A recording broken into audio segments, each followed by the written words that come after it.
organization does, because you're out here all the time. We're out here all the time. We're Crossing Currents Aquatics, and we provide aquatic programming in the area, pool programs for youth and adults. Seasonally, we offer this open water training for triathletes and open water swimmers, lifeguard supported area to get their feet wet. No pun intended. All right, thank you. And tell me your full name. Traci McNeil. And how do people get a hold of you? CrossingCurrentsAquatics.com. Okay, thank you so much, Thank Traci. you. Have a great day. You too. Hey, Matt, great to run into you. Why don't you tell me who you are and why you're out here this morning? So I'm Matt Johnston. I am lucky enough to be the executive director of your Arundel Rivers Federation. So we're a small watershed group here in southern Anne Arundel County that works to protect and restore the south and the west and the road. And we're here in Sylvan Shores this morning for an annual event, one of my favorite annual events, Swim and Paddle the South River, put on by Traci McNeil and Crossing Currents Aquatics.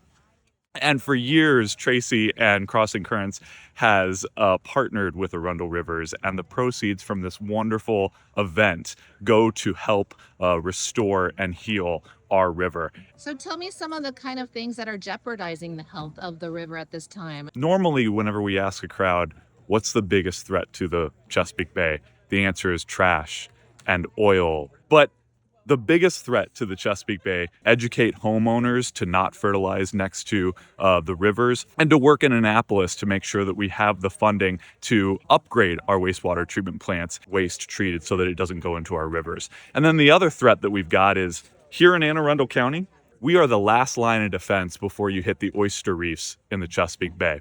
Okay, great. And so when you say like you don't want people to use fertilizer, Right. what kind of options do you offer them to plant on their shores? I mean, I can see across the river there, I always look at that big lawn of grass. What would you plant if you lived on the shore to make sure that you had a healthy shoreline? So such a great question.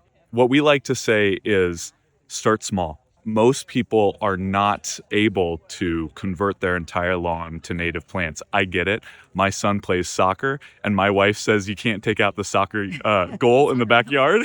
That's right. Like butterfly weed. That's right. So what we actually, every year, my wife allows me to buy an extra large pizza. Stay with me. This is going somewhere. Okay. Extra large pizza. And we lay the box out in a corner of the yard that we don't want to use any longer. And we cover that box up with mulch. And then about 2 months later, right around now in early October, we punch holes into the mulch where that pizza box was, and we plant about a dozen wildflowers. Nice. And there you have a pizza box native wildflower garden Oh, that's great. in an area of your yard you didn't want anyway. That's awesome. And we ask you to do that because the roots of our native plants can go down 10, 14, some 20 feet deep and intercept all of that fertilizer that's trying to run off of your lawn. Now, lawn grass, those roots go down 2 inches in the summer. That's not intercepting anything. Road right away. That's right. Sounds great. All right, Thank you, thanks, Vicki. Matt. Thanks for taking care of all our rivers. Thank you. River 2025. So glad you're here. Yay! We've got perfect water temperature, 71.3, delightful, sun is shining, and the nettles are sleeping deep, deep in the water.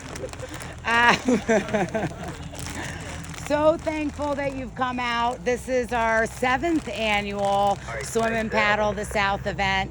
And we are so pleased to be able to support the Arundel Rivers Federation, and all of you, and showing up and being a part of this are making an impact in the work that they do, supporting the West Road and South Rivers. I'm gonna have the executive director, Matt Johnston, share a few words from the Arundel Rivers Federation. Not sure about Bermuda. I did not have a chance to check. We have what are called river keepers. All right, the river keepers, as you said, they go out every week to monitor the health of these rivers. They check to see if bacteria is in the rivers. They check to see the level of nutrients that are in the rivers so that we can protect and restore the Chesapeake Bay. So I want to give you 2 things that river keepers have done just in the last 6 months here in Maryland. The first thing that your Arundel Rivers Keeper did is she went to the legislature in March They were trying to cut $250 million from Chesapeake Bay restoration funding. $250 million, because we had to close the deficit, right? We fought back and we received no cuts. So let's give a huge shout out to our Arundel Rivers people. And now, hot off the presses, we cannot claim that we did this, but our partner, the Lower Susquehanna Riverkeeper, and our broad partner, Waterkeepers Chesapeake, which is all the riverkeepers around the Chesapeake, they fought against the Conowingo Dam, which is at the head of the Chesapeake Bay. Every few decades, that dam needs a new license from the government to operate. That dam used to be our best protection. All the sediment, all the nutrients from Pennsylvania were stored behind that dam and were not making it down into this river and the Chesapeake Bay. That ended. The dam is all filled up behind. And the riverkeepers said, do not give that dam another license to operate unless they commit to environmental progress. So I forget the number, but I believe it was somewhere around $240 million that Constellation and Conowingo Dam are now going to pay towards Chesapeake Bay restoration. And that's because of supporters like you and our riverkeepers. So another shout out for our riverkeepers there.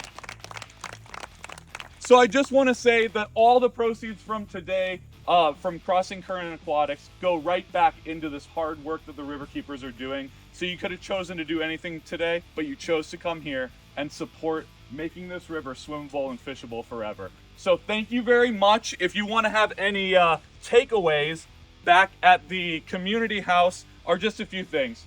This is my favorite thing. It's a magnet for the back of your car. Yay! And as an executive director, if I get behind you in Arundel County traffic or I-95 traffic and I see this, I am very, very happy. I've got a little sticker for your water bottles. So once again, I hope you guys have a wonderful swim and paddle, and thank you so much for being here on our rivers this morning. Yes. I am so ready. Yeah, what's your name? Todd. Hi, Todd. Hi. What brought you out here today? Tracy asked us if we could help again. We did this last year and it was a lot of fun and we wanted to help out again and do it again. Okay, ladies, tell me your names and why are you down here on the South River today? I'm Margie Bergamini. I'm down here to swim the South 5 miles. 5 miles, wow. Hi, I'm Elizabeth Otwell. I'm here to support Mari. I'm going to be paddling and they will sight off of me. Okay, super. So do you have somebody paddling next to the person swimming? So usually we swim in pods. So we have a pod of 3 and the idea is to stay all together and we kind of signal each other. There's the last person, the first person. No one goes too far or too far back behind and we stay together and support each other. And we all have to have a paddler. So Elizabeth is our paddler. Okay, what a beautiful morning you guys have for this. Tell me why you're doing it. You said there was, you were doing it for a nonprofit? Yeah, so I believe we're doing it for Live Water. In any case, we're doing it to support the ecosystem of the rivers and the bay.